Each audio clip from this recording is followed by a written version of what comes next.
you might feel stuck at an impassable crossroads of some description, and you have to acknowledge that. I'm not here to convince you out of it. It's how you feel. However, it doesn't need to mean you can't take action. You can feel stuck and take action anyway.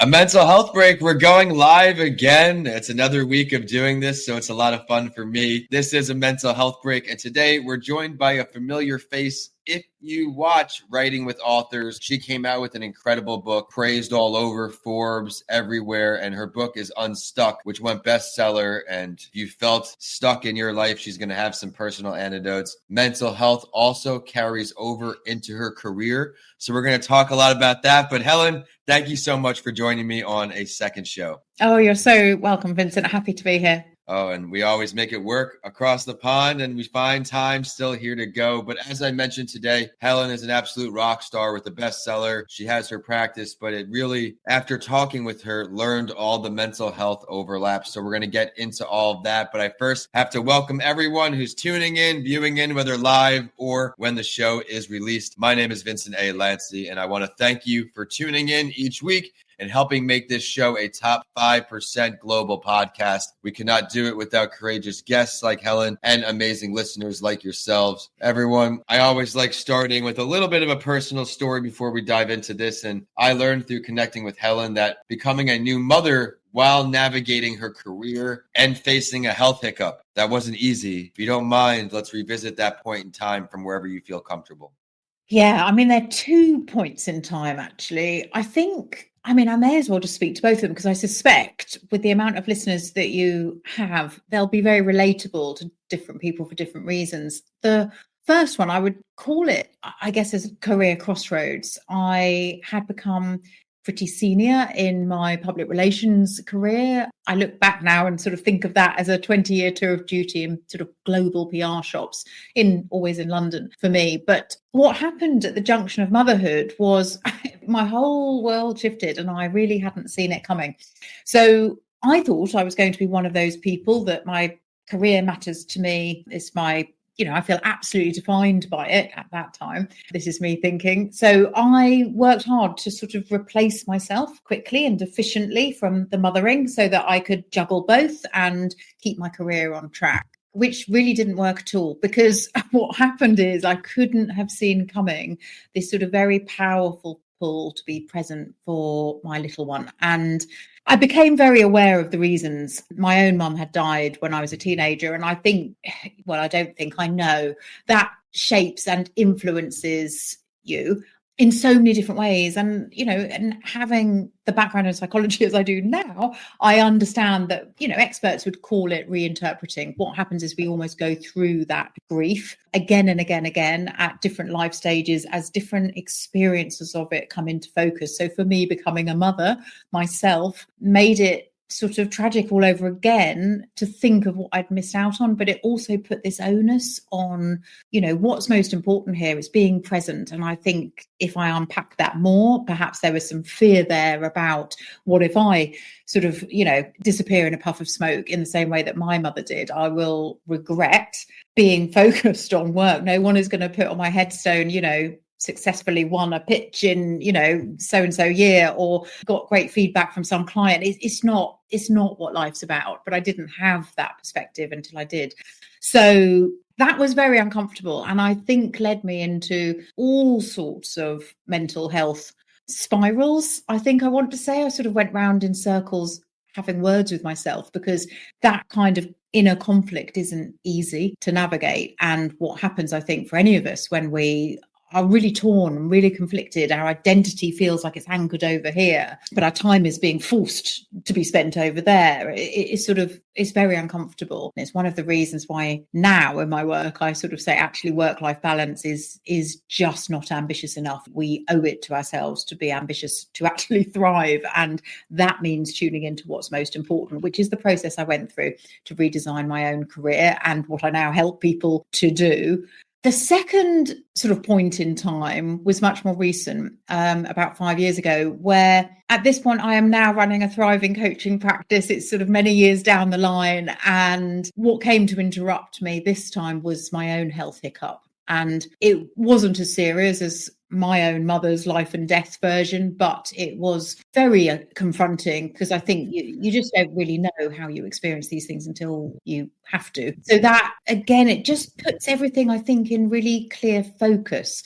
So for me, I feel like I was quite lucky, given a cancer diagnosis, that I was being told quickly, look, we're caught it early. You can, have the operation in literally 2 days. And that should be, they needed a bit more information at the time, but, that should be and has been the end of your health hiccup, and then you get to carry on again. So for me, it felt like, that's an endurance test. I've just got to push through then, is what I'm hearing. But what I noticed was this incredible clarity on the things that mattered most. And I think sometimes we're very good at pushing these thoughts and feelings sort of off to the side, and we don't really engage with them fully until you have to. But I do believe, as a coach, legacy thinking is incredibly powerful. There's probably nothing else that's as powerful, but trying to get somebody artificially into that place as a coach or as a narrative therapist isn't easy. So there I was in that place, and I hope people don't sort of get forced into it like I was. But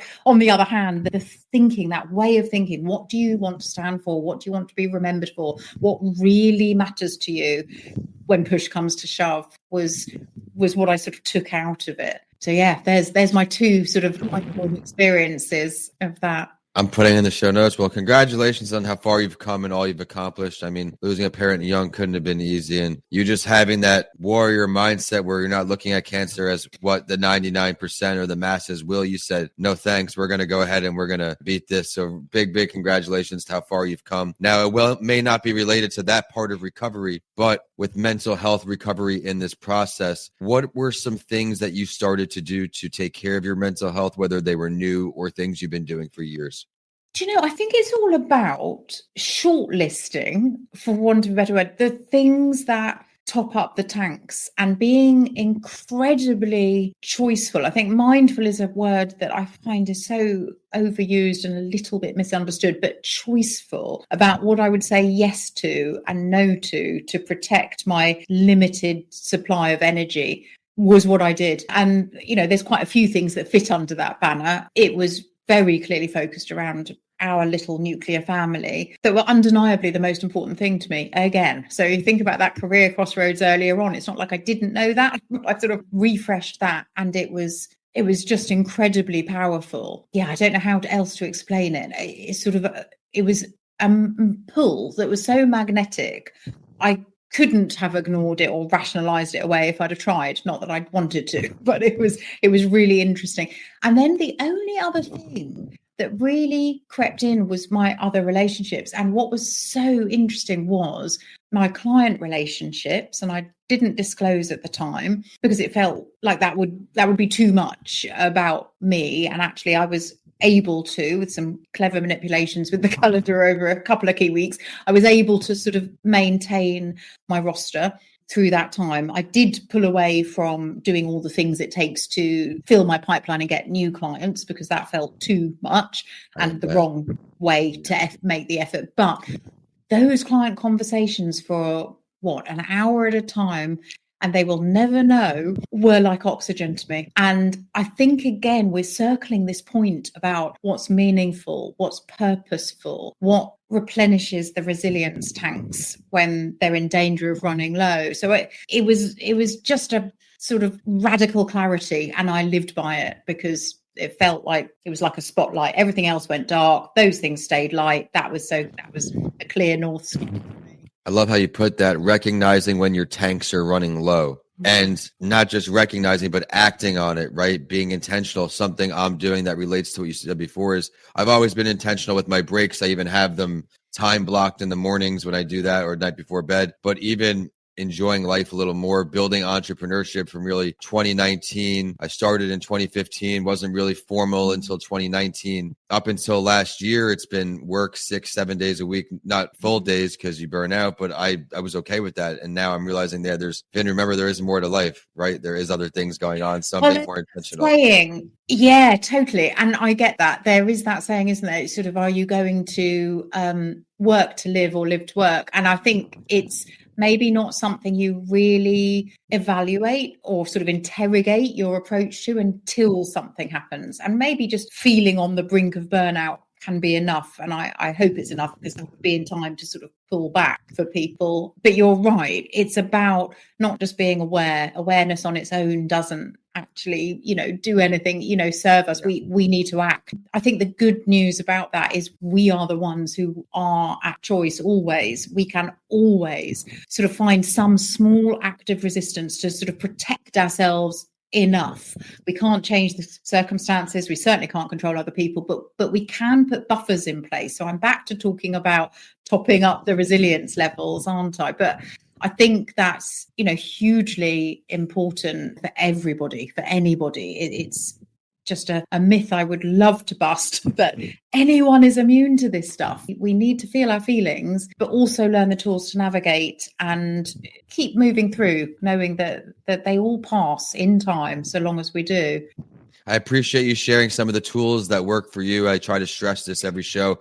What works for some won't work for everyone. So I try to give some new ones in addition to the obvious ones for me, where it's daily exercise, having more good meals than bad in the day. I go through these phases where I'll try to go super strong. But then again, this year I'm human. There's a period of time I even try not to keep dessert in the house because it was like watching my diet for months and just got used to it. But now ritualized, right? On Friday, if I want to go get an ice cream, it's going to be done, right? So during the day, not as hard on myself, with little areas in life where I don't need to beat myself up on, where, as you know, as an entrepreneur, we beat ourselves up plenty as it is. So we got to be kind to ourselves in other areas, and to circle all that and together. We can't be kind to ourselves and take care of ourselves. How can we possibly support other people in any capacity? Would you agree with that? Totally. And actually, without wanting to sound promotional, this is the topic of a live that I happen to have going on LinkedIn in a couple of weeks, because I think people don't understand that.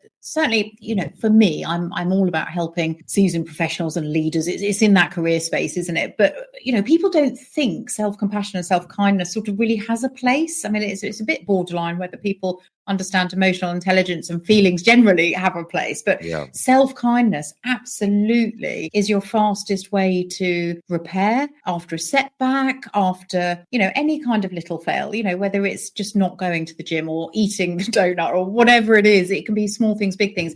We do find it really oddly hard to be a good friend to ourselves.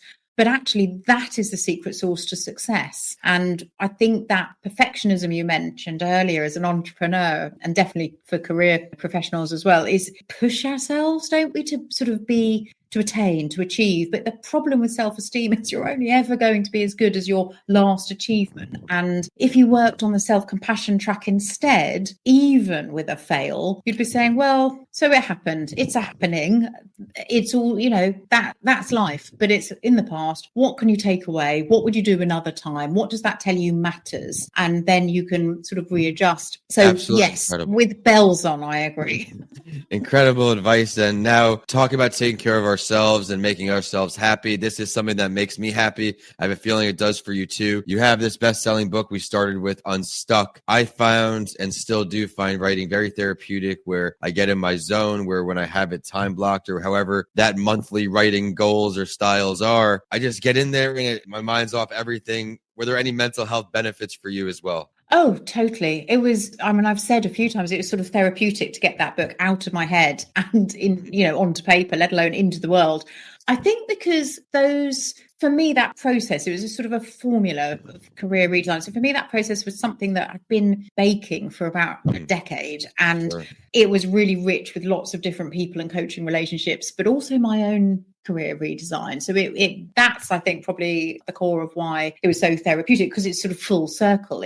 We're back to meaning, aren't we? You know, me going through my own career adversities, career crossroads, and getting unstuck was what tipped me into ecology and all the entire career and the coaching practice. So it was sort of making meaning from the hard stuff that I'd been in the grips of and navigated, and it was absolutely therapeutic. But the funny thing is, I find the same again, just writing, quite active on LinkedIn, and you know that involves quite a bit of writing, doesn't it? Yeah. So you know, it's sort of I just get into flow every time. I can look down, have a bit of an idea, think I've spent 10 minutes, look up and it's been hours. And it's really interesting how that happens. And I think linking self-care and mental health, if we can keep notice of where our energy waves are, where we're sort of riding them, and where we just feel drained and depleted and we're fighting against the tide, you know, that's really telling incoming information for what we should spend more time doing or curate life so that we don't have to. So you mentioned you won't have dessert in the house, and I think you're right. Don't need to hear it calling you from the cupboard if you know that's a pocket of resistance that is too hard to fight. So it's kind of always designing our environment to be a kind of friend to ourselves, to be an ally, really. To that, it was therapeutic. And I think there is positive psychology research that says something like 50% of our sort of hard to sit with feelings will be diluted by the pure act of writing them down. And that's with no psychology knowledge or coaching tools. That's just get it out of your head and down on paper in any way. Yeah. Creativity is really strong. I don't know if I have the book over here. Do I? Yeah. Okay. So I've got Mr. Lancet. This is a book that I put out before the Biden-Trump election, thinking it would help. This is my adult mental health book and for older students. Chris Bridge, who is the awesome illustrator who did all of this work with cutting out art and whatever. Her chapter is on being creative and the mental health benefits for acting creatively, where as a writer, I create with words, and another is a chef creates with food and so forth. So we are all creative in our own way. So I love how you're highlighting that. Now, as we wind down, before I get the contact info, if you can give a piece of advice to anyone who may be struggling today, going through a tough time, what can you offer them? Do you know, I've got a couple of sort of new clients bouncing around my head, and I'll say to your audience what I've said to both of those. You might feel stuck at an impassable crossroads of some description, and you have to acknowledge that. I'm not here to convince you out of it. It's how you feel. However, it doesn't need to mean you can't take action. You can feel stuck and take action anyway. And I wish that I could sort of give out to the ether this way of reassuring people, you will therefore not stay stuck. That's how we all get unstuck.